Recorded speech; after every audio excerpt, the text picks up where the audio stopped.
बिस्मिल्लाहिर्रहमानिर्रहीम। अस्सलाम वालेकुम। आप देख रहे हैं यूट्यूब चैनल आम सी बातें। हामिद मीर साहब, ये गलत बात है, आप तहरीक लब्बैक के लिए कभी नहीं बोले। इस वीडियो में हम इसी के मुतालिक बात करेंगे। नाज़रीन कराम, कराची में मिसिंग पर्सन के हवाले से कोई प्रोग्राम हो रहा था, तो वहाँ पर हामिद मीर साहब ने भी खिताब किया, जिसके बाद किसी ने हामिद मीर साहब की तारीफ की कि उन्होंने मजलूमों के साथ खड़ा होने के लिए आवाज़ बुलंद की। तो इसी हवाले से हामिद मीर साहब ने ट्वीट किया और कहा कि वो हमेशा मजलूमों के साथ खड़े रहते हैं और आइंदा भी वो मजलूमों के लिए आवाज़ उठाते रहेंगे।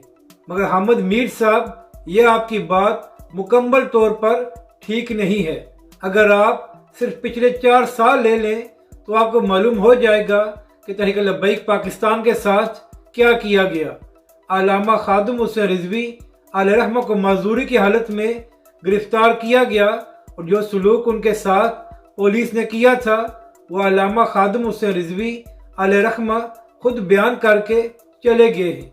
इसके अलावा 90 साल के शेख उल हदीस इमरान खान की हुकूमत में जेल में शहीद हुए और इसके अलावा अल्लामा साद हुसैन रिजवी समेत तहरीक लब्बैक की तमाम क़यादत को जेलों में डाला गया।